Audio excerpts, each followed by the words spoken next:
तो अपान वायु अपानो अपानग श्रोणी में आपको ये स्क्रीन शेयर करता हूं। आज क्योंकि चरक का क्लास है ना, तो थोड़ा लंबे समय तक हम कर सकते क्लास को।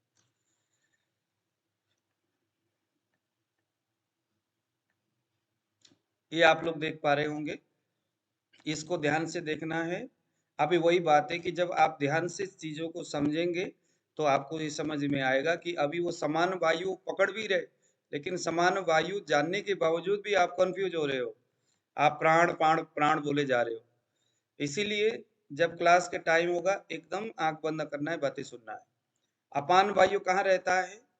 अपान वायु आपके पेट के निचले हिस्से में रहता है, मतलब ये अपान वायु का स्थान है। अगर अपान वायु स्पाइक दिखता है, अपान वायु में, अपान वायु के क्षेत्र में अगर स्पाइक दिखता है तो तुरंत दिमाग ले जाना चाहिए उस व्यक्ति के वसती स्थान की ओर, क्योंकि वह अपान का स्थान है।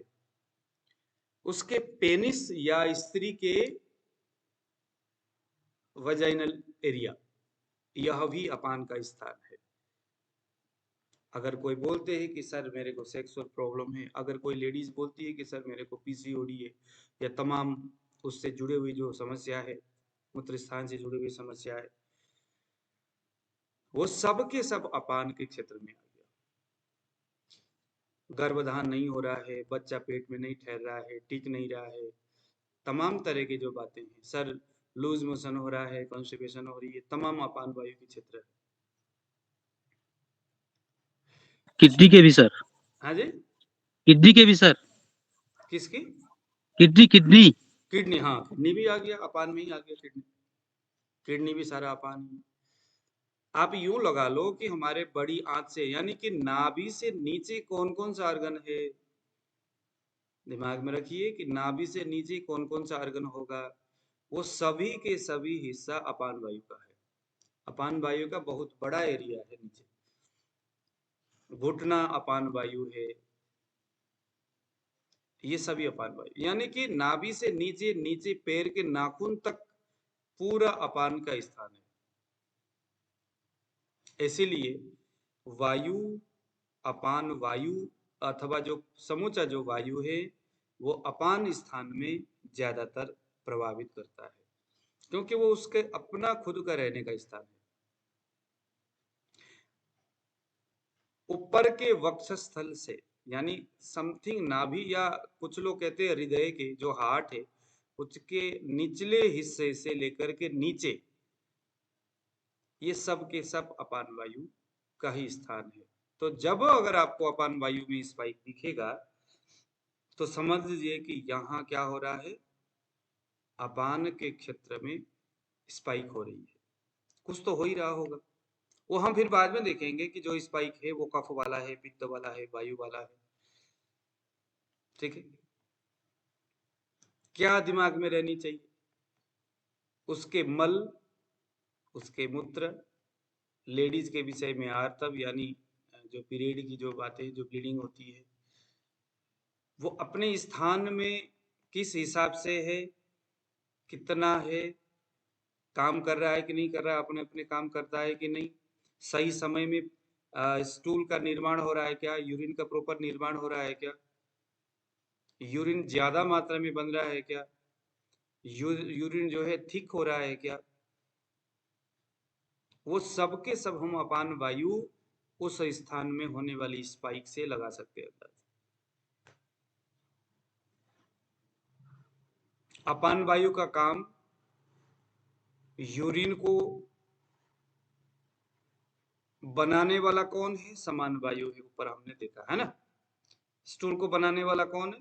समान वायु। अभी देखो ऊपर हमने पढ़ा ना, यहाँ पर सार्किट विभाजन करना, अन्न धारण पचन करना, सार्किट को विभाजन करना, पचन भी कर रहा है, निर्माण भी कर रहा है और डिवाइडेड भी कर रहा है। तो यहां से मामला शुरू हो गया और समान वायु ने बोला अपान वायु के भाई आले तू स्टूल को पकड़। अपान वायु बोलता हाँ भाई दे दो। अब मान लो समान वायु ने रात के 2 बजे दिया, कहा भाई तू पकड़ लिया, क्योंकि शरीर तो चलता रहेगा काम। अपान ने पूछा कि भाई क्या करूं इसका, कहा कि ऐसा है ये मल है, शरीर के लिए योग्य नहीं है, इसको बाहर निकाल दो। अब चूंकि अपान वायु हमने पहले पढ़े थे कि जो वायु है वो चेतना का केंद्र बिंदु है। चेतना का निर्माण और चेतना की वृद्धि विकास वायु के ही माध्यम से होती है। तो उसी चेतना, क्योंकि अपान वायु भी तो वायु का ही एक हिस्सा है, इसीलिए अपान वायु अपने बुद्धि लगाता है, कहता है कि अमे भैया रात के 2 बजे कहाँ इसको बाहर निकालेंगे इस को। अपान वायु बोलता है चलो इसको मैं सुरक्षित रखता हूं। कब तक? जब तक रोगी सुबह अथवा वो व्यक्ति सुबह नहीं उठता। उठने के बाद जैसे ही चेतना का विस्तार होगा तब अपान वायु को एक साइन जाएगा, एक मैसेज जाएगा ब्रेन के माध्यम से कि चलो भैया रात 2 बजे से आप बैठे पड़े हो उसको लेके, उसको निकाल दो बाहर। तो जहां आप उठते हो उसके बाद तुरंत अपान को ये मैसेज जाता है। फलस्वरूप आपको लेटरिन आता है, यूरिन पास होने के लिए एक साइन जाएगा, आप फिर बाथरूम में जाते हो। उठने के बाद जितने देर तक आप लेटरिन में नहीं जाते, फ्रेश होने के लिए नहीं जाते, उतना आप में अजीर्ण है। ध्यान से सुनिए मेरी बात, उतना आप में अजीर्ण है। कुछ लोग कहते हैं सर बीड़ी पिए बगैर तो मेरा पेट ही साफ नहीं होता, यह भी एक अजीर्ण है। कुछ लोग कहते हैं सर सुबह पानी पीता हूं ना तो जाकर के होता, यह भी एक अजीर्ण है। अजीर्ण की स्थिति, अजीर्ण मतलब क्या है? न जीर्ण, जीर्ण होने का मतलब है पचना, अजीर्ण होने का मतलब है कि जो आपने रात में खाए थे, सुबह खाए थे, वो प्रॉपर पच नहीं रहा है। तो सही समय में अन्न का पचने का मतलब होता है सही समय में मलमूत्र का नीचे की ओर जाना अपने रास्ते से।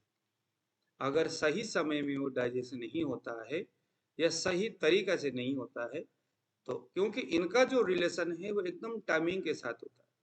टाइमिंग गड़बड़ हुई, आपके आहार, आप जो भोजन कर रहे हो उसमें उसके टाइमिंग में गड़बड़ हो गया तो पाचन की व्यवस्थाओं में गड़बड़ होगा, पाचन व्यवस्थाओं में गड़बड़ हो गई तो वो टाइमिंग बिगड़ जाएगा सारा और मामला हो जाएगा खराब। इसीलिए मुंह में डालना यानी भोजन करना जितना आप टाइमिंग से रखोगे करोगे, जितना विधि से करोगे, उतना शरीर के अंदर के सर्कुलेशन करने वाले, सर्कुलेट करने वाले ये वायु के, विशेष करके समान वायु और अपान वायु, ये सही समय में समान के सामने अन्न जब पहुंचेगा तो ही वो सही समय में क्या करेगा, उसको डाइजेस्ट करेगा।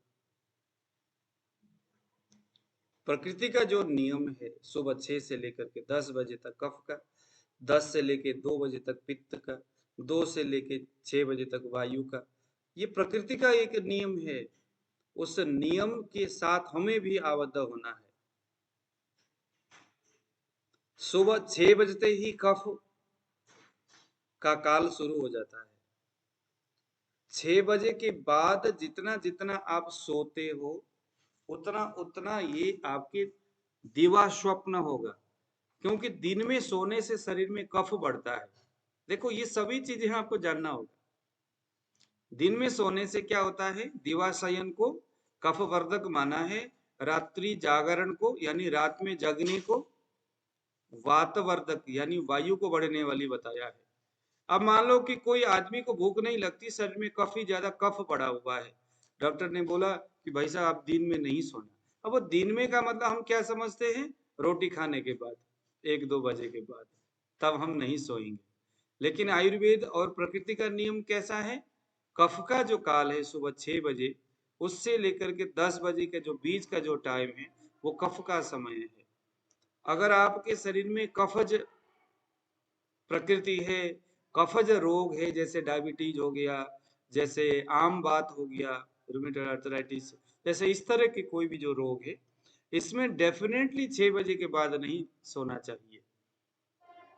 कुल मिलाकर के प्रकृति का जो टाइमिंग है उस टाइमिंग के साथ हमें रहना पड़ेगा। लोग कहते हैं कि भैया जमाना कहाँ बदल गया, आप कौन सी पुरानी बात करते हो। जमाना कहीं नहीं गया है। आपका और हमारा शरीर अभी भी प्रकृति के ही इन नियम से आबद्ध है। आप जितना मर्जी पटर पटर इंग्लिश बोल लो, लेकिन शरीर का जो लैंग्वेज है वो उसी भाषा को शरीर समझता है। आप चाहे इंग्लिश बोलो, चाहे हिंदी बोलो, चाहे कोई भी बोलो, क्या फर्क पड़ता है शरीर के लिए? शरीर का अपना एक लैंग्वेज है, अपना एक तरीका है, शरीर चलने का अपना एक रिदम है। उसको जानो ना, तो उसका भाषा ये है कि प्रकृति का एक नियम है, उस नियम से आबद्ध हमने होना है। अगर नहीं होंगे तो हमारा अपान वायु टाइमिंग के साथ काम नहीं करेगा। तो इसीलिए बच्चा नहीं हो रहा है। कैसे होगा भैया? टाइमिंग तो आप में है नहीं, तो अपान में कैसे होगा? सर कॉन्स्टिपेशन होता है, सर यूरिनरी ब्लैडर में ये हो रहा है, यूरिन प्रॉपर नहीं आ रहा है, कई सारे ऐसे चीजें। कितना अच्छा बताया है, अपनयति प्रकर्षण मलम निस्सारयति अपकर्षित शक्ति विद्यपान। हाँ, अब ये संस्कृत है, थोड़ा मैंने पटर पटर बोल दिया, ये आपको समझ में शायद नहीं आया होगा। इसका एक मैं आपको अच्छा सा अर्थ बताता हूँ। ये बोलता है अपान वायु का मुख्य काम ही यही है कि मलम प्रकर्षेण निस्सारयति। जो मल है, मल का मतलब क्या है? मलिनम करोति, जो शरीर को मलिन कर सकता होगा, जो शरीर को मलिन कर सकता है। मलिन करने का मतलब है, जैसे हम कहते हैं ना कि कितना मलिन मन हो गया। मलिन मन होने का मतलब है दुखी होना, खिन्न मन वाला होना। खिन्न मन समझते हो आप लोग? कितना खिन्न मन है, मन से बड़ा दुखी होना, दुखी होकर के बात करना, ये मलिन होना बोलते हैं मन का। तो आप मलम निस्सारयति, मल का मतलब है जो शरीर को मलिन करने वाला, कोई ऐसा जो कि हमारे शरीर ने आपके या हमने जो कोई भी आहार का हमने खाया, कोई भी वो आहार रस, उस आहार से रस जो निकलना था शरीर निकाल दिया। उसके बाद जो फेंकने योग्य, जो शरीर के लिए अब जरूरत नहीं है, अब वो ऐसा चीज उसे हम मल बोलेंगे। उस मल को निस्सारयति, बाहर निकालने वाला, प्रकर्षण उसको खींच के बाहर निकालता है अपान वायु, बलपूर्वक उसको बाहर निकालता है। दो प्रकार का काम है, मल को धारण करना और उसको फेंकना, ये अपान का दो काम है। जैसे हमने समान के चार काम बताए थे, अपान के ये दो काम हमने समझे। इसके खराबी से डायरिया हो सकता है, कॉन्स्टिपेशन हो सकती है, कोलाइटिस हो सकता है, पेट में दर्द हो सकता है, मासिक गड़बड़ी लेडीज में हो सकती है, प्रोस्टेटिक एल्कली हो सकती है, ग्रंथि प्रोस्टेट की वृद्धि हो सकती है। ये सारे के सारे अपान वायु में अगर स्पाइक होगा तो आपको वो चीजें समझ में आएगा और आपके दिमाग में आनी चाहिए। अब एक और सवाल है, अब आपके मन में ये आएगा कि सर ये कोलाइटिस है या प्रोस्टेटिक एल्कली है। अब यहाँ पर कभी कभी क्या होता है, आयुर्वेद के हिसाब से, हम जो चरक के हिसाब से जो हम बात कर रहे हैं, आयुर्वेद बोलता है कि यह व्याधि का कोई नाम लेने की जरूरत ही नहीं है, क्योंकि जिस कारण से प्रोस्टेटिक एल्कली हो रहा है उन्हीं कारणों से कोलाइटिस भी हो रहा है। कोलाइटिस होने और प्रोस्टेटिक एल्कली होने में कोई ज्यादा फर्क नहीं है। कोलाइटिस में थोड़ा सा स्वेलिंग होती है और वो स्वेलिंग भी कहीं ना कहीं आवरण से ही होता है। तो रिदम वही है, तरीका वही है, ट्रीटमेंट तकरीबन एक ही है, ट्रीटमेंट एक ही है। इसीलिए जैसे ही आपको अपान वायु में स्पाइक दिखता है और कफ पित्त वात किस प्रकार के क्वालिटी वाला स्पाइक दिखता है, तुरंत समझ लो कि हमारे यहाँ चिकित्सा कैसे होनी चाहिए। प्रकाश जी बताइए। अरे ओवरी सिस्ट भी होगा, पीसीओडी वगैरह सब इसी में सब से? कुछ होगा अपान वायु में। देखो अपान वायु में सब कुछ होगा, ये सारे ही सारी चीजें होंगे। ऊपर से मंदाग्नि हो रहा है, ऊपर से जो स्पाइक जो हो रहा है वो कफ वाला स्पाइक हो रहा है, वो बाद में हम सीखेंगे ना उसको। अभी तो ये 3-4 दिन ही हो रहा है, क्लास शुरू हुआ। अभी तो हम लोगों ने दोष और शब्दोष को देखा, अभी तो हम लोग नाड़ी में भी उसको अभी हमने प्रॉपर तरीके से टटोलने के तरीका सीखा नहीं है। लेकिन अभी इतना समझ लो कि अपान क्षेत्र में अगर स्पाइक होता है तो नाभि के नीचे बड़ी आंत से संबंधित, उस एरिया से संबंधित सारी चीजें, सभी चीजें उसमें आ सकता है। उसको कैसे हमने भिन्न करना है, ये कोलाइटिस है, ये प्रोस्टेट है, प्रोस्टेटिक एल्कली है, वो ये डायरिया है, ये कॉन्स्टिपेशन है, इसको हम कैसे इसको डिफाइन करेंगे, इसको अलग अलग करेंगे, वो हम ये गुण हम बाद में सीखेंगे। अभी बस ये समझ लो कि अपान वायु का मतलब क्या है, उस जगह में दिखने का मतलब क्या है। अब आ गया व्यान वायु। व्यान वायु के कुछ काम है, इसके भी व्यान वायु के भी 5 विशेष करके जो 4 जो विशेष क्वालिटी है व्यान वायु की, इसको समझ लो। बातें तो बहुत है, लेकिन स्पेसिफिक जो व्यान वायु के 4 विशेष क्वालिटी समझ लो। देहम व्याप्नोति सर्वम तो व्याना, जो पूरे शरीर में घूमता है। व्यान वायु ऐसा तिरछा चलता है। अपान वायु ऊपर से नीचे जाता है, प्राण वायु भी ऊपर से नीचे और नीचे से ऊपर जाता है, ऐसा राइट करके। राइट एंगल पता है आपको?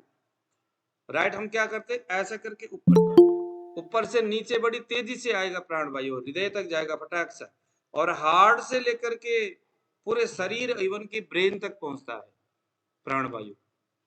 ब्रेन में क्योंकि ऑक्सीजन को लेके जाना है उसने, प्राण वायु।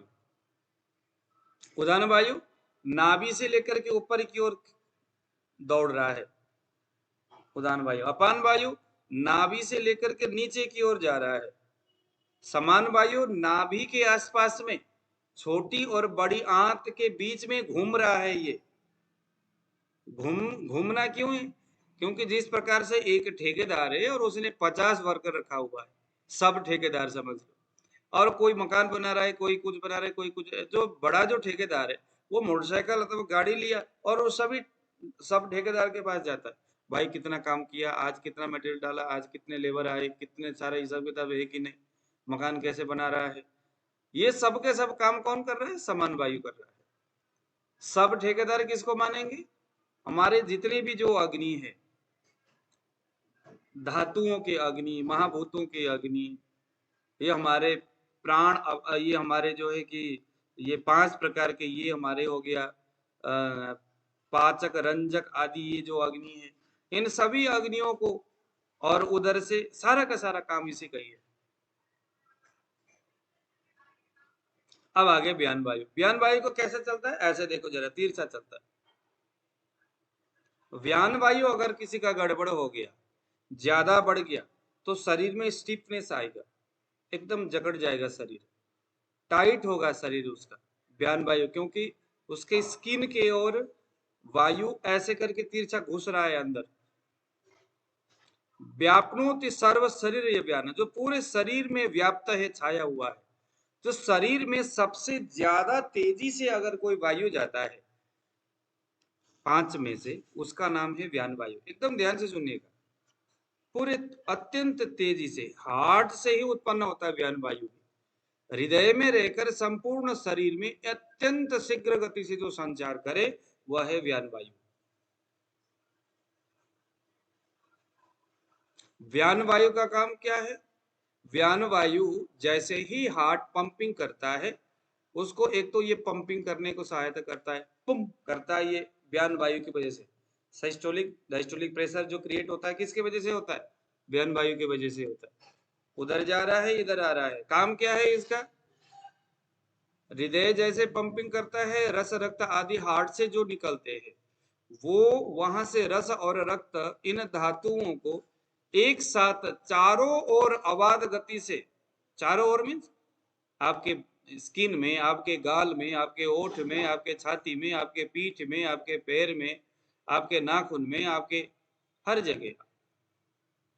जगह रस को, प्रोटीन को, विविध प्रकार के खाद्य पदार्थों को लेकर के जाए, वह है व्यान वायु।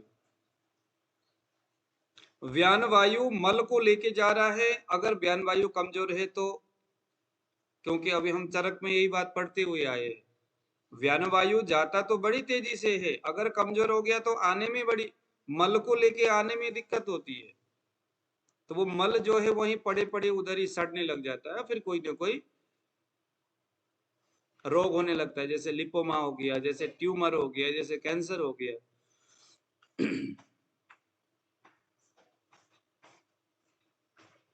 तो जो हृदय में रह करके पूरे शरीर में संचार करे वो व्यान वायु। व्यान वायु का काम क्या है? एक तो प्रसारण करना, आकुंचन प्रसारण करना है। देखिए जरा, ये जैसे हार्ट है, सिस्टोलिक डायस्टोलिक प्रेशर जो क्रिएट हो रहा है हार्ट में, ये व्यान वायु के ही वजह से हो रहा है। आकुंचन प्रसारण, शरीर का आकुंचन प्रसारण, ये जो हम करते हैं ये किसके वजह से हो रहा है? आकुंचन। एक इंसान जो मूव करता है, चलता है, फिरता है, व्यान वायु। उच्छेपण, मैं जोर से पत्थर फेंकूं, अवक्षेपण, किसी चीज को दूर से खींचूं, व्यान वायु। शरीर के कोई भी अर्गन, जैसे अपान वायु जोर से मल को फेंक रहा है, तो उत्क्षेपण और अपक्षेपण, उसको फेंकना और अपनी ओर समेटना, उसको कलेक्शन करना, व्यान वायु। आंखें, आंख की जो पलके है वो कभी उठ रहा है, कभी बंद हो रहा है ना, ऐसा हो रहा है ना। तो ये क्रियाएं किसके माध्यम से हो रहा है? ये व्यान वायु के माध्यम से हो रहा है। ये जो बार बार जो उबासी आती है, हालांकि प्राण वायु से भी उबासी आता है, लेकिन यह भी व्यान वायु। अन्न को स्वादन करना, जो भी आपने भोजन किया है, उस भोजन की खाई हुई चीजों से उस स्वाद को आस्वादन करना, ये भी व्यान वायु। आपके जितने भी, हम कहते हैं ना कि भाई शरीर की सफाई करना है, नहाएंगे तो सफाई, ये बाहर की शरीर के बाहर की एक्टिविटीज हो गया।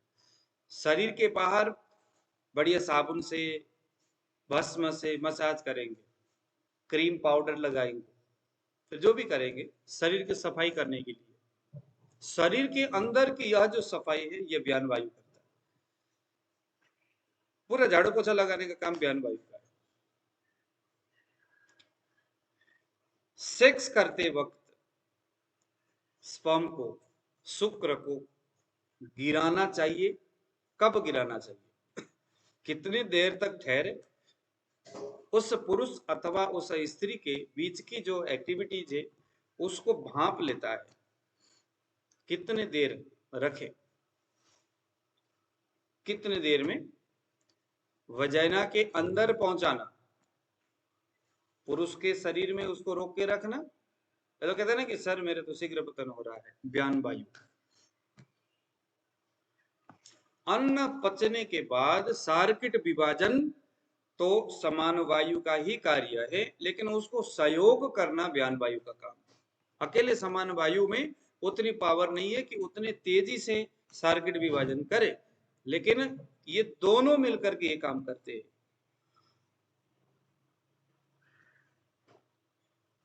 समान वायु, व्यान वायु ही समान वायु से उस सार को, सार मीन्स जो भी आपने अन्न खाया है, अभी मान लीजिए कि आपने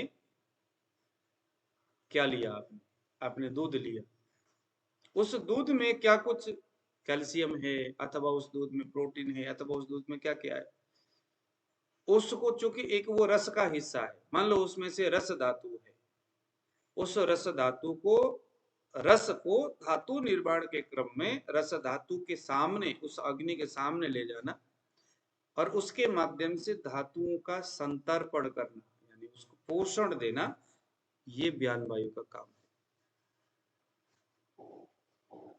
इसीलिए व्यान वायु को रस संवहन करने के लिए, यानी रस धातु को मूवमेंट करने के लिए। कोई लेडीज है कहती सर ऐसा है, बच्चा हो गया लेकिन ब्रेस्ट में से मदर फीड नहीं आ रही है, क्योंकि उसको संवहन करने वाला है हमारा व्यान वायु, इसीलिए नहीं हो रहा। ठीक है जी।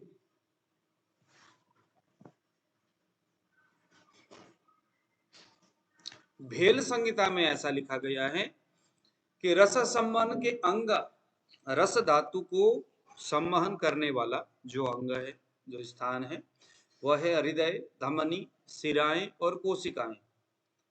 हार्ट है, धमनी, सिरा और कोशिका। इनमें व्यान वायु के ही प्रभाव से इन स्थानों से रस धातु आगे की ओर बढ़ता है। आर्टरीज के माध्यम से, वेन्स के माध्यम से चीजें बाहर आगे और पीछे जाता है, क्योंकि रस धातु में ही कफ का, प्रोटीन का, ताकत का, विटामिन का, मिनरल्स का हिस्सा होता है। रस बड़ा महत्वपूर्ण है, इसीलिए प्रकृति ने शरीर में व्यान वायु को जबरदस्त एक्शन दिया है, बड़ी तीव्र गति से चलने वाला बनाया है। अगर व्यान वायु खराब होगा तो मान लीजिए अब आपको व्यान वायु में स्पाइक दिखाई दे रहा है, तो व्यान वायु क्योंकि त्वचा के साथ इसका ज्यादा संबंध है तो अर्धांगवात हो सकता है। और भी बहुत सारे रोग है, आपको समझ में आया होगा कि जो रस संवहन की जो क्रियाएं है, रस का संवहन नहीं हो रहा है तो शरीर में एकदम रूखापन आ रहा होगा, स्त्री के मदर फिट नहीं आ रही होगी, व्यान वायु। अर्धांगवात, पैरालिसिस जैसे कंडीशन हो रहा है, व्यान वायु। हेमिप्लेजिया, व्यान वायु। पलकें बार बार झपकना, बार बार उबासी आना, व्यान वायु। ठीक है, किसी ने कुछ पूछना है वायु के बारे में? पूछना है तो बताइए। गुरु जी, जो आपने अभी ये बताया, कुछ जो मैं क्लास में लेट हो गया थोड़ा, तो क्या चीज का आपने बताया वो तो रिकॉर्डिंग में होगा ना पूरा टोटल? हाँ, सारे सारे। ये अभी व्यान, अभी ये वायु के बारे में बताया गया। कल हम लोगों ने अपान तक पढ़े थे, आज हम व्यान और उदान और समान, व्यान है, अपान है, इन दोनों के ऊपर आज बात होगी। चलिए जरा पित्त के ऊपर बात करते हैं। सस्नेहम उष्णम तीक्ष्णम च द्रवम अम्लम सरम कटु। अब ये सूत्र याद अगर नहीं रहेगा तो मजा नहीं आएगा, इसको नोट करो जरा। सस्नेहम उष्णम तीक्ष्णम च द्रवम, ये संस्कृत पढ़ना पड़ेगा आपको, कम से कम 3 संस्कृत के सूत्र तो याद हो, और कुछ नहीं तो। वायु के लिए रुक्ष शीत लघु सूक्ष्म सलोता विशद खरा, ये याद रखना है आप लोगों ने। पित्त के लिए सस्नेहम उष्णम तीक्ष्णम च सरम अम्लम द्रवम अम्लम सरम कटु। पित्त जो है कौन से गुण वाला है? अब ये गुण ही हमें पित्त के रोगों को बताने वाला होगा, क्योंकि रोगी जो आएगा पित्त, जैसे अभी आप बता रहे थे, आप में से कोई एक मिडिल फिंगर के मिडिल कर्वेचर पर बता रहे थे। जी मैं बता रहा था। हाँ, अब उनमें ऐसा हो नहीं सकता कि सस्नेहम उष्णम तीक्ष्णम च द्रवम अम्लम सरम कटु, इनमें से कोई भी एक, दो या ये सभी चीजों के संपर्क में न गया हो, यानी कि ये चीजें, इसके सेवन वो जरूर करता होगा, अभ्यास उसके जीवन में होगा। जैसे स्नेह यानी कोई ऑयली वाली चीजें।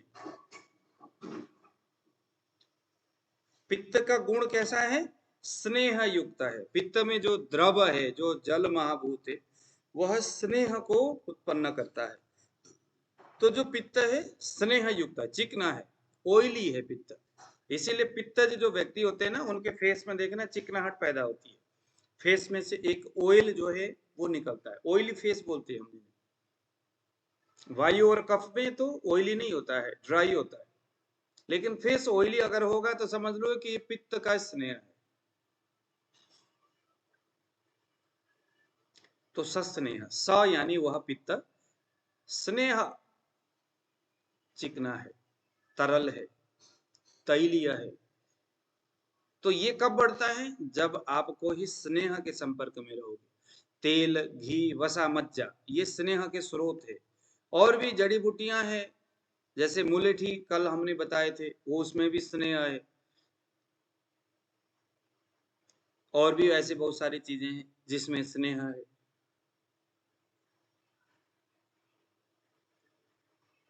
तो जो व्यक्ति जितना ज्यादा स्नेह का सेवन करेगा, और अगर वो स्नेह का संबंध पित्त को जाकर के वो गड़बड़ कर देता है, बढ़ाता है, तो जो स्नेह है, अब स्नेह जो है कफ को भी बढ़ाता है,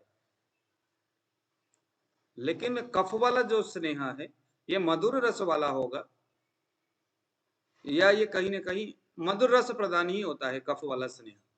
पित्त रस वाला तो पित्त के संबंध वाला कौन सा होगा? अम्ल और लवण। ये दोनों रस वाला इस तरह के जो स्नेह है ये पित्त को बढ़ाने वाले होते। तो रोगी स्नेह यानी कोई ऑयली चीजें खाता है क्या, इसको देखना है। ज्यादातर क्या करते लोग, समोसा खा लिया। अब वो समोसा पता नहीं कितने दिन पुराना तेल होता है जिसमें तला हुआ रहता है। बाजार के समोसा, अगले को तो अपने पैसे कमाना है। कोई भी जो तेल है उस तेल में अगर उस स्नेह में चिपचिपाहट अगर होगा तो वो स्नेह खाने योग्य होता है। वो तेल घी बसा मज्जा जिसमें चिपचिपाहट ज्यादा हो, ऐसे उंगली लगाने पर चिपकता हो उंगली में, ऐसे स्निग्ध घन जो स्नेह है वह खाने योग्य होता है। जैसे सरसों का तेल, जैसे कोई भी इस तरीके जो शुद्ध जो तेल है आप अगर उठाओगे उंगली से पूरा उंगली में चिपक जाता है वो, है ना? चिपकता है कि नहीं चिपकता? वो एकदम घन स्वरूप में होता है। लेकिन उस तेल को आप बार बार उसको गर्म करते रहोगे, बार बार गर्म करते रहोगे तो उष्णता से उसकी वो जो घनता है, जो चिकनाहट है वो नष्ट होता जाएगा। आज भी गर्म, कल भी गर्म, परसों भी गर्म, रोज गर्म कर रहे हो तो हर रोज के गर्म उष्णता के वृद्धि होने की वजह से, उष्ण और रुक्ष की अभिवृद्धि होने की वजह से उस तेल में घनता, उसकी जो चिपचिपापन है वो खत्म हो जाएगा। खत्म होने के परिणाम स्वरूप, क्योंकि हर स्नेह में यदि जल और अग्नि महाभूत अगर होगा तो वो तेल जो है हानि नहीं करता, वो पित्त को, प्राकृत अग्नि को बढ़ाता है। जो स्नेह है विशेष करके पित्त के संदर्भ में क्या करेगा, वो सिर्फ घन रहेगा। जैसे देसी गाय का घी घन रहता है, घन मीन्स उसमें चिपचिपाहट ज्यादा होती है, चिपकने की क्वालिटी ज्यादा होती है। लेकिन उसमें सरसों तिल जैसा एकदम लिक्विड वाला नहीं होता है, एकदम तरल नहीं होता है वो, है ना? उसमें जमा हुआ रहता है। तो जितने भी ऐसे जमा हुआ जो चीजें हैं वो कफ को बढ़ाता है, वो पित्त को शांत करता है। लेकिन कोई भी इस तरह का स्निग्ध ऑयल जो है, जो लिक्विड वाला हो, जो ऐसे गिराने से गिर जाता हो आसानी, जैसे सरसों का तेल है, तिल का तेल है, जो जितना आसानी से नीचे गिरता है वो उतना उसके अंदर अग्नि की प्राधान्यता रहता है। तो बाजार में आजकल जो तेल मिलता है बालों में लगाने के लिए, वो तेल कैसा होता है? उसमें कोई चिपचिपाहट नहीं होता। होता है क्या उसमें? उंगली लगाओगे पता ही नहीं चलता उस तेल में। वो तेल तो है लेकिन उसमें तेल रूपी पित्त, क्योंकि तेल जो होता है वो पित्त को बढ़ाने वाला होता है, लेकिन उस पित्त को बढ़ाने वाली क्वालिटी वाला उस तेल में जल तत्व के अभाव रहता है। वो जो चिकनाहट जो है, वो चिपचिपा वाला क्या है, वो जल महाभूत का अंश है चिपचिपा। अगर वो नहीं रहेगा, सिर्फ अग्नि रहेगा तो उसमें चिपचिपा नहीं रहेगा। तो ऐसा तेल अगर आप रोज इस तरह के समोसा, एक ही तेल में तला हुआ उस तरह के समोसा अगर आप लेते हो, उसमें कोई घनता नहीं रहेगा, उसमें चिपचिपाहट रहित तेल में बनाया हुआ कोई भी चीज अगर आप खाते हो तो उसमें जलीयांश नहीं होता है उस तेल में। उस तेल में सिर्फ उष्ण, रुक्ष और तीक्ष्ण, ये 3 गुण होते हैं। और फलस्वरूप क्या हो गया, उसके शरीर में एक अजीब सा स्नेह का निर्माण होता है जो सिर्फ रुक्ष गुण वाले अग्नि को बढ़ाता है। और फाइनली ये जाकर के उसके शरीर में एकदम, जैसे रोगी बोलेगा सर बहुत ज्यादा भूख लग रहा है, जितना मर्जी खाओ कुछ फर्क नहीं पड़ रहा है, इस टाइप का। तो स्नेह ये पित्त का है। तो पूछना होगा कि भाई आप स्पाइसी चीजें खाते हो क्या, तेल में तला हुआ कुछ चीज खाते हो क्या? क्योंकि स्नेह जो है ये पित्त का एक गुण है। उष्ण, उष्ण यानी गर्म। अभी हमने बता ही दिया, जो समोसा है वो गर्म है, तीक्ष्ण है। उष्ण और तीक्ष्ण गुण वाला जो समोसा जिस तेल में तला जाता है ऐसे गुण वाला होता है वो, इसीलिए वो पित्त को जल्दी खराब कर देता है। लेकिन अगर उसके स्नेह में यदि चिपचिपाहट होगी, यानी उसमें जल महाभूत का प्राधान्यता रहेगा, तो वो फिर गड़बड़ करने वाला नहीं रहेगा। गर्म उष्ण मानी गर्म, तीक्ष्ण यानी अत्यंत तीखा, ये पित्त का एक गुण है। द्रव यानी ये लिक्विड वाला है। द्रव, द्रव क्या है? लिक्विड वाला है। अम्ल, अम्ल क्या है? अम्ल जो है यह भी एक प्रकार का पित्त रस है, जो शरीर के अंदर तैयार होता है लीवर के माध्यम से। हमारे स्टमक में भी होता है ये। हाइड्रोक्लोरिक एसिड भी अम्ल रस वाला होता है। तो ये जो अम्ल, जो खट्टा जो रस है, यह पित्त द्वारा ही निर्माण होता है। खट्टी डकार आ गया बोलते हैं लोग, उसमें क्या होता होगा? उसमें शरीर में पित्त बड़ा है अपने अम्ल रस से।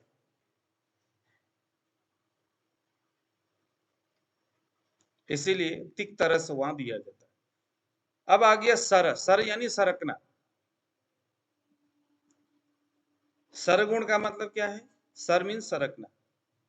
जैसे आप किसी को देखो जो स्किन डिजीज होता है, जिनको त्वचा बीमारी होती है, लिकोडर्मा टाइप का ऐसा कुछ होता है, उसमें देखने जा रहा है पहले छोटा सा घाव जैसा बना हुआ रहता है, लिकोडर्मा का छोटा सा एक किसी कोने में बना हुआ रहता है। उसके बाद धीरे धीरे वो बढ़ता रहता है, एकदम राउंड शेप में वो घूमता है और बड़ा होते हुए जाता है, यानी वो सरकता रहता है। वो सरकने की जो गुण है उसे यहाँ सर बोलेंगे। ये सर, ये पित्त का प्राकृत और स्वाभाविक कर्म है, इस तरह का इसका गुण है। कटु, कटु यानी कि ये तीखा। कटु मीन्स काली मिर्च है, लौंग है, इलायची है, ये भी पित्त को बढ़ाने वाला गुण है। अब यह कटु अगर स्नेह के साथ है, यह कटु उष्ण के साथ है, तीक्ष्ण के साथ है, तो प्राकृत पित्त का निर्माण होगा। आ रहा है समझ में? यह कटु, कटु माने मान लो कि काली मिर्च है। काली मिर्च अगर, अब काली मिर्च अगर आप खा रहे हो स्नेह के साथ मिला करके, तो वह प्राकृत पित्त का निर्माण करता है। कटु अगर आप लेते हो तीक्ष्ण और उष्ण गुणों के लिए, तो यह भी प्राकृत पित्त का निर्माण करता है। लेकिन दोनों के शरीर के अंदर काम करने का जो तरीका है वो थोड़ा भिन्न हो जाता है।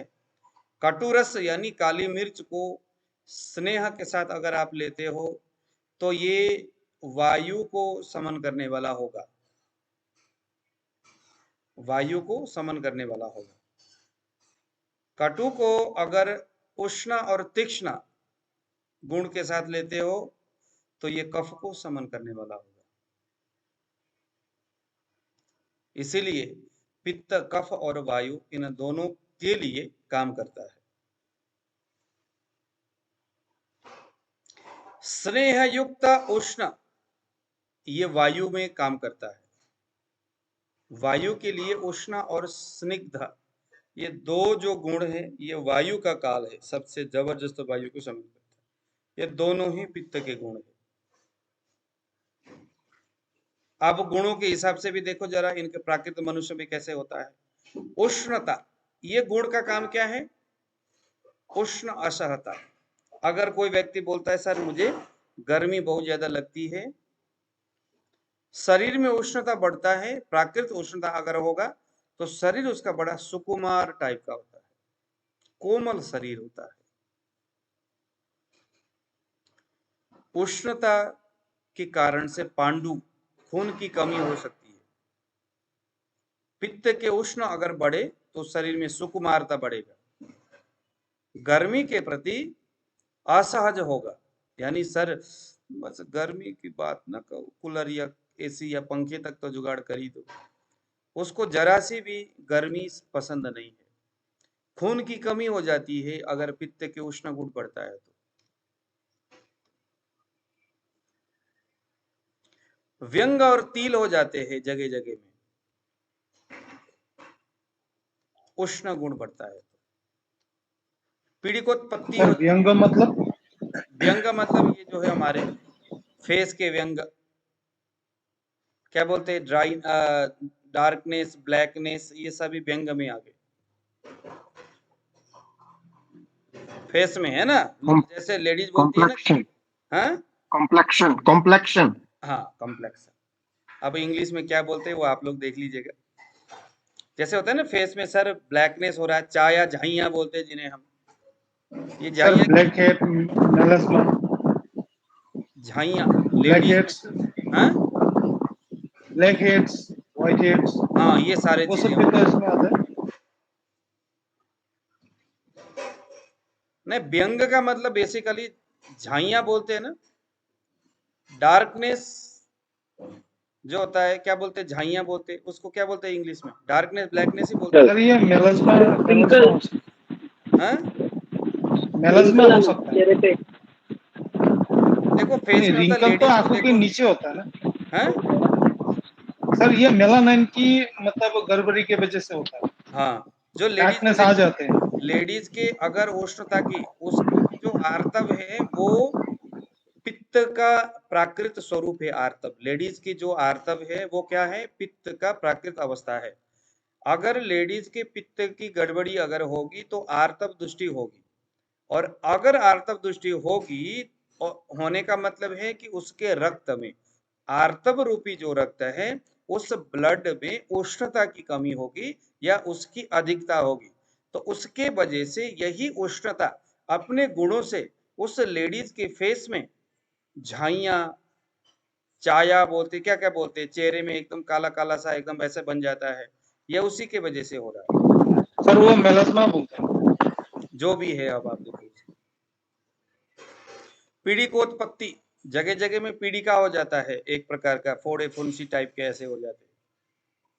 पीड़िकोत्पत्ति मीन्स फोड़ा फुंसी हो जाता है, उसको भूख और प्यास ज्यादा लगता है। खालित्य पालित्य, सिर के बाल सफेद हो जाना, सिर के बाल उड़ जाना, ये पित्त के उष्णता की वृद्धि के वजह से ऐसा हो रहा है।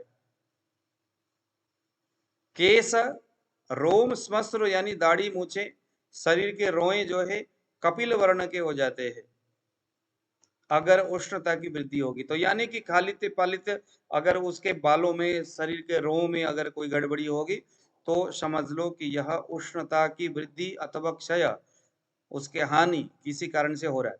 अगर कफ बढ़ रहा है तो उष्णता की हानि हो रही है, अगर कफ कम हो रहा है, उष्णता बढ़ रहा है तो उष्णता की वृद्धि हो रही है। तो फाइनली किसी भी रूप में खालित्य पालित्य, किसी के सिर के बाल गिर रहा है तो उष्णता की वृद्धि ही उसका मूल कारण होगा। अब ये उष्णता देखा जाएगा कि प्राकृत पित्त के कारण से है, आहार विहार से है, या उसकी एक्टिविटी से है। मैंने आपको बताया था कुछ दिन पहले, आप लोगों को बताया था किसको, कि देखो अगर कोई आदमी चिंता करता है, तनावग्रस्त रहता है, शोक से, चिंता से, डिप्रेशन से वैसे रहता है, तो भी मन से एक प्रकार का उष्णता पैदा होगा जो रुक्ष गुण वाला होता है, और वही उसके मस्तिष्क में, त्वचा में जाकर के बाल को गिरा देते, जल्दी से सफेद कर देते। पित्त में एक और गुण होता है जिसका नाम है तीक्ष्णता। ये तीक्ष्णता जो है उस व्यक्ति के अंदर प्राकृत स्वरूप में पराक्रमी बनाता है। तीक्ष्ण, कुशाग्र बुद्धि वाला, मतलब क्या कुशाग्र बुद्धि है, जल्दी से दिमाग इतना तेज की पकड़ लेता है सारी मामला। ऐसा बोलते हैं ना, तीक्ष्णाग्नि वाला, जिसकी अग्नि अति तीक्ष्ण है, बहुत ज्यादा खाने पीने वाला, बहुत अधिक क्लेश सहन करने में असमर्थ, जल्दी से गुस्सा आ जाना तीक्ष्ण गुण की वजह से हो रहा है। अगर कोई आदमी जल्दी से गुस्सा कर जाता है, बातें सुनते ही क्रोध के मारे तिल मिला जाता है, समझ लो कि इसके अंदर पित्त बड़ा है अपने तीक्ष्ण गुण से। बहुत ज्यादा खाना खाता रहता है, खाना खाता रहता है, पित्त बड़ा है तीक्ष्ण गुण से। अब ये देखना होगा कि तीक्ष्ण गुण को बढ़ाने वाले क्या क्या एक्टिविटीज वो कर रहा है, क्योंकि कोई भी इस दोष के गुण अपने निज कारणों से ही उत्पन्न हो सकता है। तो ये तो टटोलना है। देखो आयुर्वेद सामान्य है, साधारण है, लेकिन इतना भी नहीं कि इस कान से सुना और मामला ही सारा फिट हो गया। हालांकि मैं तो वेबसाइट ही कुछ ऐसा बना रहा हूँ कि बाद में आप लोगों को कोई दिक्कत नहीं होगी। नाड़ी परीक्षण किया, उसके बाद वेबसाइट में जाके ट्रीट करके टाइप किया, आपको रोग तक पहुंचाएगा और सिम्टम सारा वो अपने आप चेक कर देगा, आपके सामने चिकित्सा रख देगा, मेडिसिन रख देगा। बस आयुर्वेद आपके लिए बहुत आसान होने वाला है। अभी उसके ऊपर काम दनादन चल रहा है। मैं अभी थोड़ी देर में क्लास के अंत में थोड़ा सा मैं आपको दिखाऊंगा उसका। तो ये जो है तीक्ष्ण गुण की वजह से सारी चीजें हो रहा है। अगर कोई आदमी में सहनशीलता नहीं है, सहन शक्ति नहीं है, तो ये समझ सकते। द्रवता, पित्त में एक गुण है द्रव। द्रव का मतलब क्या है? शरीर में संधि बंधन व मांस शिथिल व मृदु हो जाता है। अगर कोई आदमी का जो जॉइंट है वो एकदम शिथिल हो जाए, तिलतिलापन लगे, अथवा कहे कि थोड़ा सा उसके मांस धातु जो है शिथिल हो जाए, जल्दी से टच करते ही दर्द हो जाए, ज्यादा मात्रा में पसीना निकले शरीर से, मल ज्यादा आए, ज्यादा संख्या में मल आए, ज्यादा संख्या में यूरिन जो है निर्माण होकर के बाहर निकले, समझ लो यहाँ पित्त अगर बढ़ा है तो अपने द्रव अवस्थाओं में बढ़ा है। रोगी बोलता है सर गर्मी बहुत ज्यादा होती है, भूख ज्यादा लगती है, लेकिन उसका यूरिन भी ज्यादा बन रहा है, मल भी ज्यादा बार बार लेटरिन के लिए जाता है, पसीना बार बार निकलता है। क्या हो रहा होगा? पित्त बढ़ा है। किससे? द्रव से। क्या खाता होगा? द्रव यानी लिक्विड। कोई पानी ज्यादा पीता है क्या? गन्ने का जूस ज्यादा पीता है क्या? नारियल पानी ज्यादा पीता है क्या? कुछ लोग होते हैं सर गर्मी बहुत ज्यादा हो रही है, चलो पानी पियो, दिन भर पानी पीता रहेगा। तो पानी पीने से शरीर में पित्त के, वो पित्त को तैयार कर रहा होता है, द्रव रूप को तैयार कर रहा होता है। वो जितना जितना पानी पीता है, पित्त बढ़ ही रहा है। जैसे होता है ना कि आग में घी डालने वाली काम हो जाती है। बहुत तीव्र वेग से अगर पित्त बढ़ा हो और आप उसको ठंडा करने के लिए पानी अगर पीते हो, तो वो पानी भी ऐसा ही जैसे कि एक भयानक जलते हुए आग के उस ज्वाला में घी डाल रहे हो, अथवा पानी भी वहां पर बड़ा घी के समान ही काम करता है। जो बड़े बड़े जो जंगलों में लगने वाले जो बवंडर आग है, वह पानी भी घी समान ही काम करता है, तेल समान काम करता है, पेट्रोल जैसे ही काम करता है। वो हाइपर एसिडिक बॉडी होती है सर। हाँ, तो ऐसे सर हमारे ऐसे पास में जो हमें पेशेंट आते हैं कभी ऐसे कभी। में हमें क्या देखना होगा? उस रोगी को उसके इस द्रव और उष्णता को शांत करने के लिए हमारे पास बढ़िया है धनिया और जीरा। धनिया लो 1 चम्मच, जीरा लो 1 चम्मच, दोनों को मिक्स करके पानी में डाल लो और 12 घंटे तक उसको पड़े रहने दो। बाद में मिक्सी में डाल के ग्राइंड कर लो, थोड़ा मिश्र भी मिलाओ और रोगी को थोड़ा थोड़ा थोड़ा थोड़ा पीने के लिए दे दो। ये क्या काम करेगा? अपने गुणों से उसके उस प्यास को कंट्रोल करेगा, ताकि बार बार वो पानी न पी। क्योंकि पानी पी रहा है बार बार, वही क्या हो रहा है? द्रव को बढ़ा करके प्रवृत्त श्रेष्ठ स्वेद मल और मूत्र का निर्माण कर रहा है। प्रवृत्त का मतलब है अधिक मात्रा में। विश्रता, अगर पित्त बढ़ता है अपने विश्र गुणों से, तो उसके कक्षा का मतलब है कोनी से, मुख से, सिर से और शरीर से एक प्रकार का दुर्गंध आना शुरू होता है।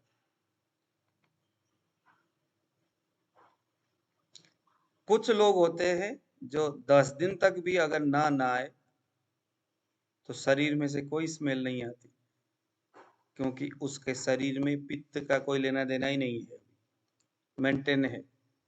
लेकिन 1 घंटा नहाया नहीं, नहाने में लेट हो गया और शरीर में से इतनी भयानक बदबू आने, उसको अपने आप ही लगता है कि यार ये क्या हो गया, बदबू इतनी क्यों आ रही है? उसके तो वो आता नहीं है, क्योंकि पित्त के विश्र गुण के बढ़ने से ऐसा होता है। वेद प्रकाश जी बताइए। सर ये धनिया और जीरा जो है ये गरम करके पीना है ऐसे ही नहीं नहीं नहीं नहीं ठंडा ही नहीं, पीना गरम है? नहीं करना, तो हीम थोड़ा थोड़ा बनाना है, इसको पीते उसको रहना। बोलते हैं हीम कल्पना।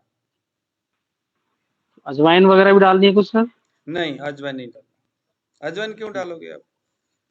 जैसे किसी को गैस धनिया ज्यादा और बन रही है जीरा सर, इन दोनों का योग है जो किसी की पिपासा यानी प्यास को नष्ट करता है।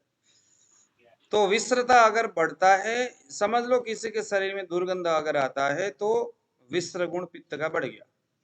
अब समझ में आ रहा होगा आप लोगों को। सिर्फ दोष कहने से बात नहीं बनेगी, एक व्यक्ति की इस क्वालिटी, उस दोष के जो गुण है, उस गुण का एक कर्म है। अब आ गया कटु और अम्ल। अगर ये दोनों बढ़ते हैं तो भी पित्त बढ़ता है कटु और अम्ल से। बंदा बार बार कटु रस ले रहा है, कड़वा क्या कहते काली मिर्च हो गया, मिर्च मसालेदार चीजें ज्यादा वो सेवन करता है, कटु बढ़ गया। खट्टी चीजें ज्यादा लेता है, इमली हो गया या कोई ऐसी चीजें, अम्ल हो गया। तो इससे क्या होगा? अल्पवीर्य, स्पर्म बहुत ज्यादा कम होगा या बहुत पतला होगा, शीघ्र पतन, नाइट फॉल हो जाएगा, शीघ्र पतन होगा। क्या हो गया होगा? कटु और अम्ल रस बढ़ गया अगर पित्त बढ़ा है तो। मैथुन शक्ति, सेक्सुअल पावर बहुत कमजोर होगा, जल्दी से थक जाने वाला होगा। क्या हो गया है? अम्ल और कटु रस बढ़ गया। अल्प संतान, या तो संतान होगा ही नहीं, अगर हो तो बड़ी मुश्किल से एक या आधा। आधा का मतलब क्या होता है? गर्भ में तो बच्चा आ गया लेकिन बाद में जाके खराब हो गया, मिसकैरेज हो गया। तो एक या आधा बच्चा कटु और अम्ल रस की वृद्धि की वजह से होती है। तो ऐसे में अब एक आप लोग यहाँ पर ना, एक आप लोग एक चीज नोट कर लो, ऊपर लिखिए मधुर अम्ल लवण, नीचे लिखिए कटु तिक्त कषाय।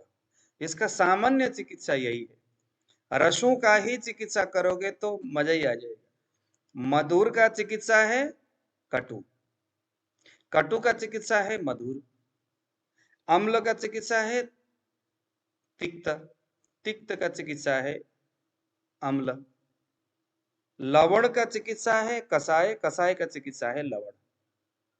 इसका मतलब क्या सर है? मधुर का चिकित्सा है कटु, यानी कि किसी का अगर मधुर रस बढ़ा है तो उसका चिकित्सा है कटु, कटु रस उसको दे दो। कटु रस देते ही मधुर अपने आप खत्म हो जाएगी। उसके बाद 2 नंबर, है उसके बाद 2 नंबर क्या है? अम्ल, अम्ल के विपरीत है तिक्त।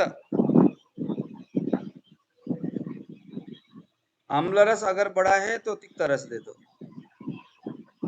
तिक्त बढ़ा है तो अम्ल दे दो। लवण अगर बढ़ा है तो कषाय दे दो, कषाय अगर बढ़ा है तो लवण दे दो। ये बड़ी सिंपल सा एक प्रोसेस है, लेकिन इसमें भी एक कंडीशन है। कंडीशन क्या है? मधुर रस ब्रीमहण करता है, शरीर को बढ़ाता है। मधुर की वृद्धि हो रखी है लेकिन शरीर कृश है, तो कटु नहीं देंगे, फिर देंगे क्या? कषाय दे दो उसको।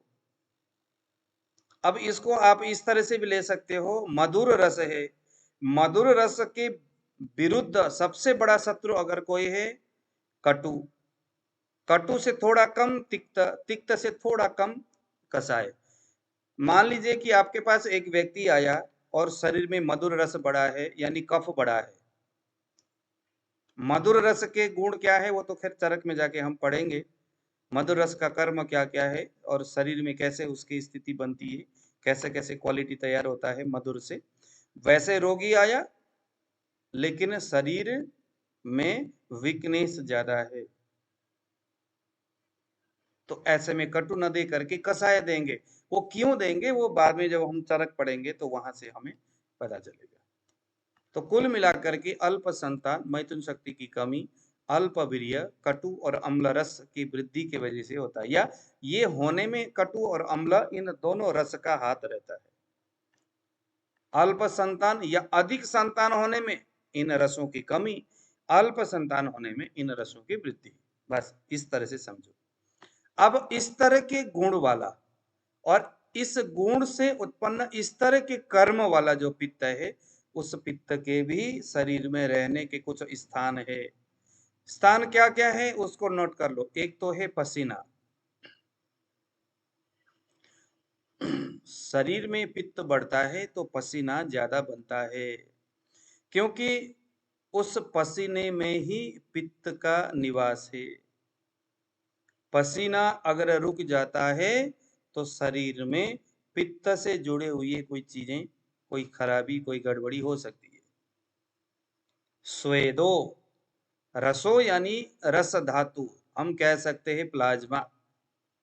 अगर प्लाज्मा जो है यह भी पित्त का स्थान है, यहां पर भी पित्त रहता है। लसिका मीन्स लिम्फ, लिम्फ यानी लसिका, तो लसिका भी यानी लिम्फ भी पित्त का स्थान है। रुधिरम, रुधिर यानी रक्त यानी ब्लड, ब्लड भी पित्त का स्थान है। आमाशय, आमाशय यानी छोटी आंत और ऊपर के स्टमक, ये सारा आमाशय। आमाशय कहाँ है? जहां जहां आम की स्थिति है, आपके नाभि से ऊपर सब के सब आमाशय है। नाभि के ऊपर जितने अर्गन है सब के सब आमाशय है। कौन कौन से अर्गन है? हृदय के ऊपर लंग्स हो गया, स्टमक हो गया, लीवर के ऊपरी वाला भाग हो गया, ये सब के सब आमाशय। और भी क्या क्या है? सब के सब आमाशय। आंख है, ब्रेन है, सब आमाशय। क्योंकि यहाँ आम अवस्था में रस रहता है, अथवा हम ब्रेन को तो नहीं कह सकते, लेकिन गले से नीचे और नाभि से ऊपर का पूरा जो एरिया है सभी आमाशय, आम अवस्था में रहता है अन्न रस। तो आमाशय भी पित्त का स्थान है। तत्रापि, इन सभी में, यानी जहां पसीना है, जहां रस है, जहां लिम्फ लसिका है और रुधिर ब्लड है, इनको ध्यान से समझना है। इन सभी जगह में पित्त रहता है। रहता है का मतलब है कभी पित्त अगर बढ़ेगा, वृद्धि होगी, तो पसीना की वृद्धि, प्लाज्मा की वृद्धि, रस की वृद्धि, लिम्फ की वृद्धि, ब्लड की वृद्धि और आमाशय की वृद्धि। आमाशय की वृद्धि मतलब आमाशय के कर्म की वृद्धि, क्योंकि यह पित्त स्थान है। फैटी लीवर, लीवर किससे बना है? रक्त से। लीवर कहना और रक्त कहना एक ही बात है। तत्व दृष्टि से वो लीवर रक्त है और बाह्य दृष्टि से वो लीवर है, क्योंकि लीवर जो है रक्त से बना हुआ है। अगर कभी भी पित्त बढ़ता है और वह पित्त रक्त में आश्रित है, अब ऐसा नहीं कि अगर पित्त बढ़ा है तो इन सभी में ये सभी चीजें एक साथ बढ़ेंगे, ऐसा नहीं है। पसीना, प्लाज्मा, लिम्फ, ब्लड और आमाशय को ऐसा समझ लो कि जैसे विधान जी का एक उत्तराखंड में घर है। विधान जी, आपका मकान किधर है अभी? राजस्थान में। राजस्थान में। तो मान लीजिए विधान जी के 5 अलग अलग स्टेट में मकान है, और एक दिन विधान जी को जबरदस्त गुस्सा आ गया। यार साले मेरे नाड़ी समझ में नहीं आता, इतना मैं पढ़ लिया, दिमाग का दही हो गया, फिर भी समझ में नहीं, बड़ा भयानक गुस्सा आ गया। और गुस्सा बड़ा तोड़ू फोड़ू वाला आ गया। और कुदरती जब इनको गुस्सा जिस दिन आया, 2-3 दिन तक कंटिन्यू आया, मारा तोड़ू फोड़ू, आसपास के लोगों को, किसी को थप्पड़ मारे, किसी को क्या करे, भूत सवार हो गया। लोग इनको जो है ये वो क्या पता नहीं क्या हो गया।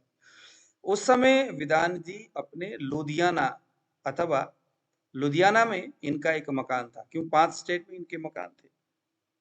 तो कुदरती ये लुधियाना में आए थे और यहाँ आकर के ये बौरा गए, अथवा कुछ ऐसा हो गया इनके जीवन में, इनको गुस्सा आया। गुस्सा आने से लुधियाना में स्थित जो मकान है उसमें रहने वाले जो लोग हैं वो प्रभावित हो गए। लेकिन इनके राजस्थान, महाराष्ट्र, हिमालय, हिमाचल प्रदेश, इन स्टेट के जो मकान है वहां रहने वाले लोगों को ज्यादा कोई वो लोग प्रभावित नहीं, हालांकि फोन के माध्यम से किसी अन्य कारणों से प्रभावित हुए भी होंगे।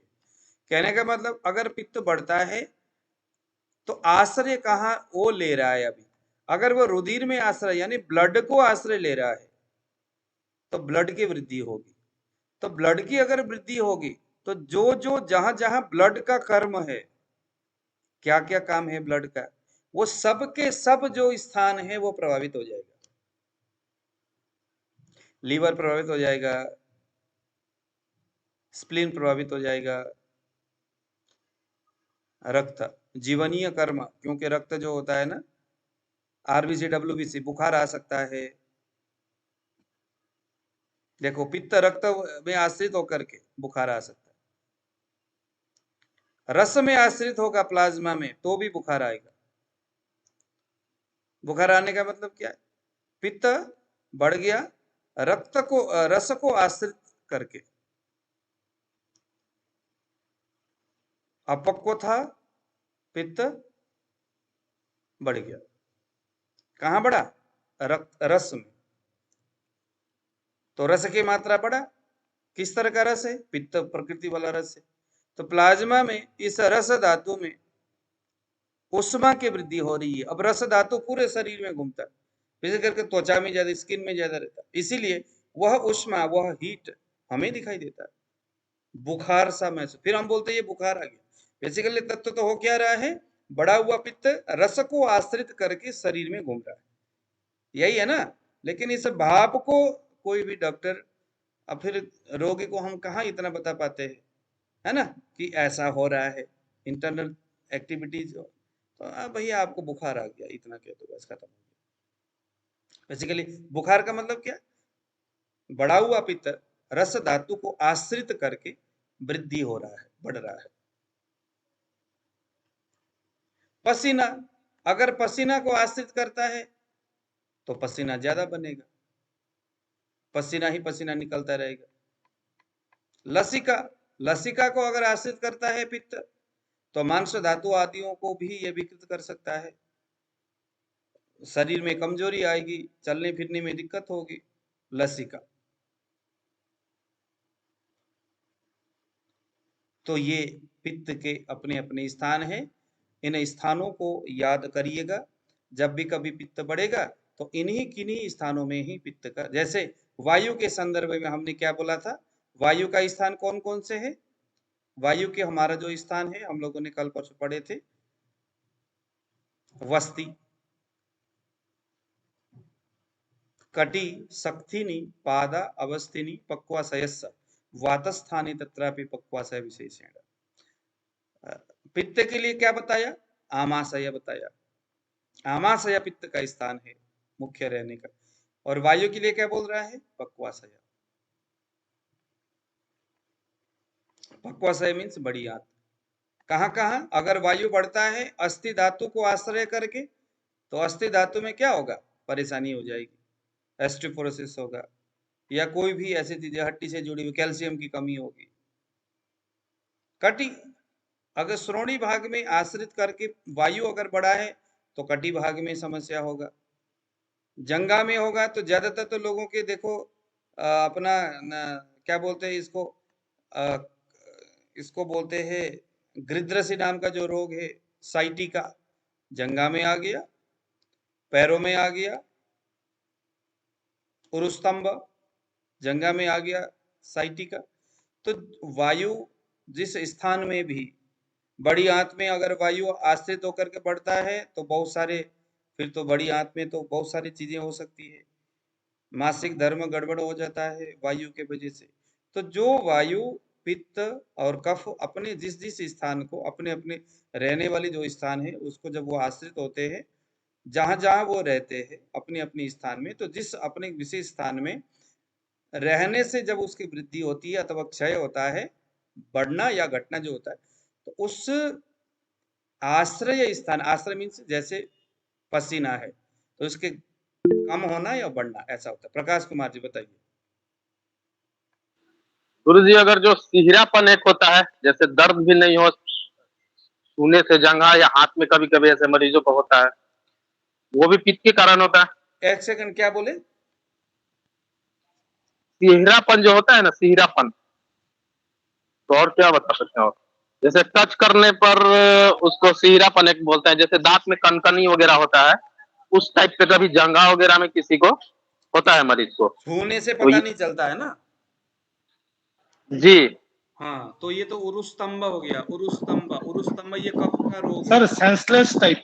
हाँ हाँ, सेंसलेस, वही तो छूने से उरुस्तंभ, कल मैंने बताया था उसको। ये उरुस्तंभ जो जी। है, एक ये गुरु श्री, हल्का, जैसे गुरुजी वहां पे पता नहीं चलेगा ना, दर्द होगा, कभी कभी अलग टाइप का होगा, हल्का मीठा दर्द भी होगा, सिहरापन भी होगा, और देखो गुदगुदी अगर टाइप पे भी होगा, ऐसा करके। दर्द अगर होता है तो थोड़े बहुत गुंजाइश है, उसको ठीक कर सकते हैं। लेकिन वो उरुस्तंभ की एक स्थिति है, क्रोस टू शीर्ष भी हम कह सकते हैं, लेकिन वो नहीं है, उरुस्तंभ है। तो उरुस्तंभ में अगर उसको दर्द की अनुभूति होती है तो उसको अभी ठीक किया जा सकता है। लेकिन ऐसी स्थिति भी आ सकती है कि उसका कोई पता ही नहीं चलता, और रोगी बोलता है पता नहीं मेरा पैर है भी या नहीं है, उसको अनुभव ही नहीं होता उसका। चेतना का कोई विकास नहीं होता, वृद्धि नहीं होती, पूरी तरह से आवरण हो जाता है, कफ वायु को आवरण।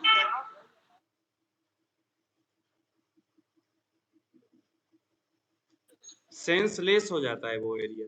अभी चेतना है, जी जी ठीक करो, ठीक। जी तो वह कफ के वजह से होता है, लेकिन वायु को आवरण करके, उसमें पित्त का कोई लेना देना नहीं है। हाँ, पित्त का तो है ना, वैसे तो उस स्थान में, उस स्थान के जो अग्नि है, उस अग्नि की क्षय होना तो है ही। अदरवाइज कारण वहां पर उरुस्तंभ में बताया है कफ को ही। कफ की वृद्धि ही उरुस्तंभ का कारण है।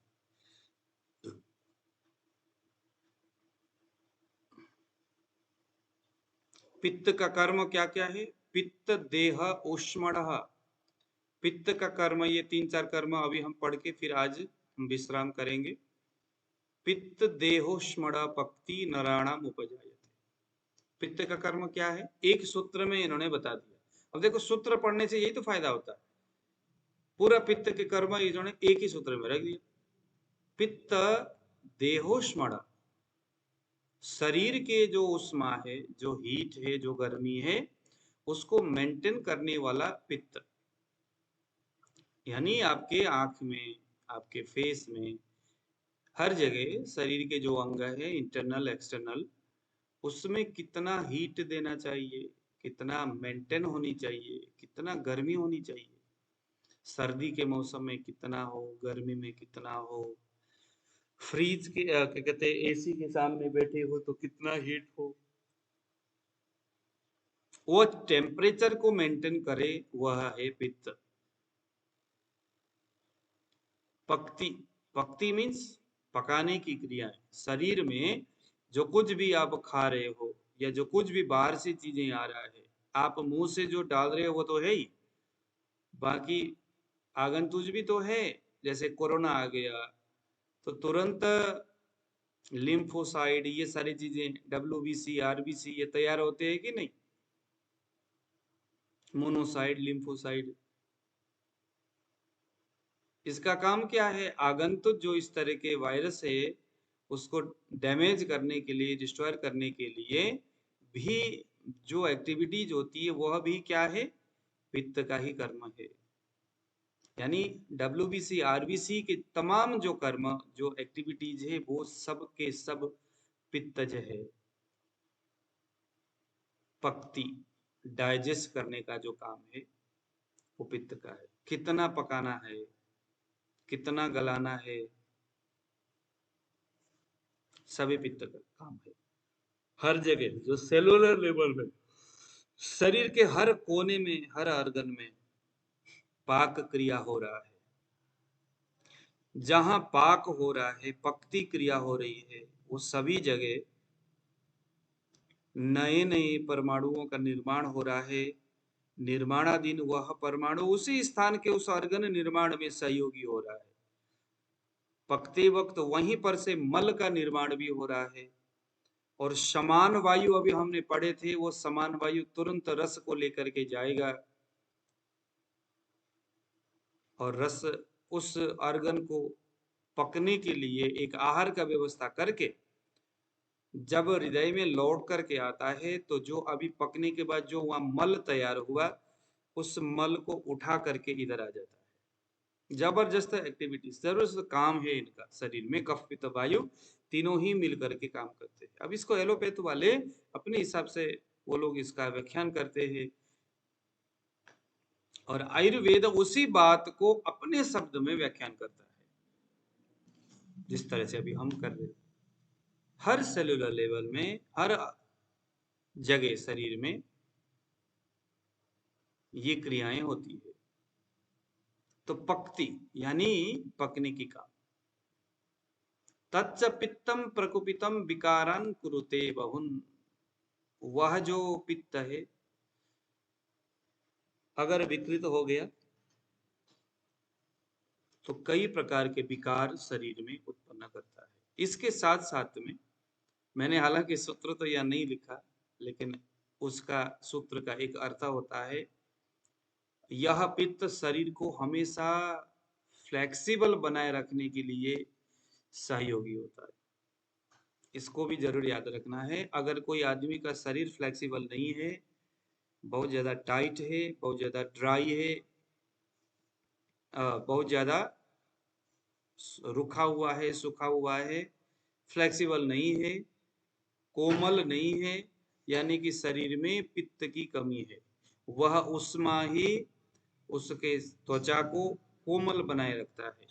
कोई लड़की अथवा कोई लड़का अगर बहुत स्मार्ट है तो उसके शरीर में पित्त बहुत अच्छा है। जिस दिन पित्त खराब होगा उस दिन वो चीजें खराब हो जाएगी, खत्म हो जाएगा। पित्त आपके फेस के लाइट को बनाए रखने में ही अपना जी जान लगाता है। अगर आपको लगता है कि यार चेहरे के लाइट डाउन हो रहा है, समझ लो कि कहीं ना कहीं पित्त का यह जो पक्ति कर्म है इसकी हानि हो रही है। पित्त आपके मन की प्रसन्नता के लिए कार्य करता है। मन की प्रसन्नता तभी होगा जब आपके अंदर के पित्त मेंटेन होगा। आपके अंदर धारणा शक्ति, यह भी पित्त की ही वजह से होता है। चेतना के विकास और वृद्धि तो वायु के वजह से होता है, लेकिन जो धारणा शक्ति है, जो धारणा शक्ति है, धारणा शक्ति का मतलब क्या है? बहुत सारे बातों को याद रखना।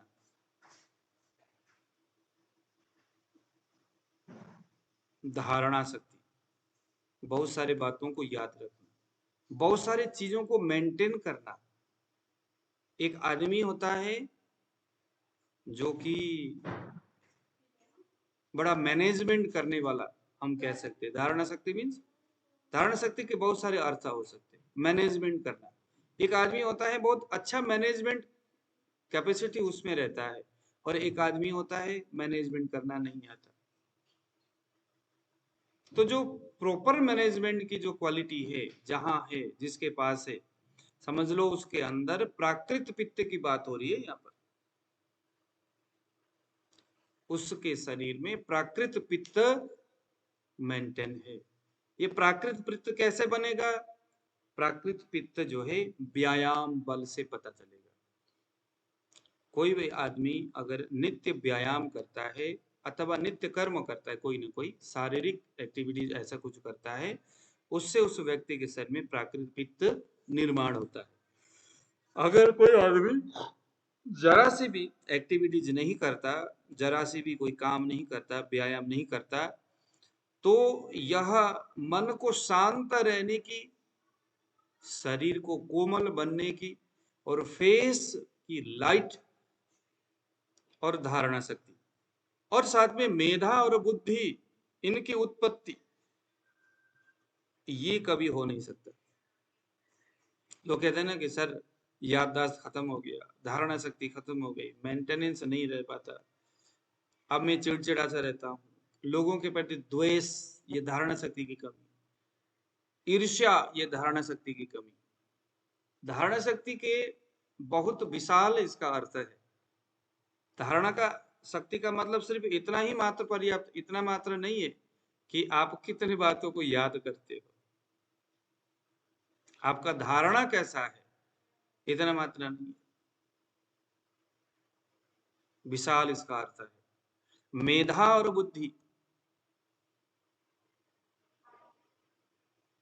यह भी प्राकृत अग्नि जो शरीर में है, जो जठराग्नि बोलते हैं जिसको हम, उसके वजह से मेंटेन होता है। ये देखिए मैंने यहाँ पर, आप दिखाई दे रहा है कि नहीं? ओके, दिखाई दे रहा है। अग्निशत्रय भेदा। अब ये धारणा शक्ति, मन की प्रसन्नता, शरीर को कोमल बनाना, फेस की कांति को बनाए रखना, इन सब मेधा और बुद्धि को निर्माण करने के लिए जिस अग्नि की बातें हैं, वो अग्नि 3 प्रकार के हैं, जठराग्नि, भूताग्नि और धात्वाग्नि। इसके ऊपर आप लोग चाहे तो मेरे वेबसाइट में जाकर के इसको पढ़ लीजिएगा, नहीं तो कल हम बात करेंगे, ठीक है? तो किसी ने कुछ पूछना है?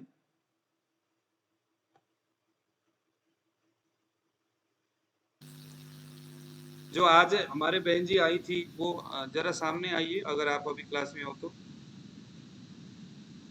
है अभी आप? हाँ, मन्य जी, आपको कैसा लगा? समझ में आया कुछ बातें? एक सेकंड। हाँ हाँ, समझ में आया। आ रहा है समझ में? ठीक है। हाँ जी, हाँ जी। आपको अब वो नाड़ी वाली बातें समझ में नहीं आई होगी तो आप वो वीडियो को आप देख लीजिएगा।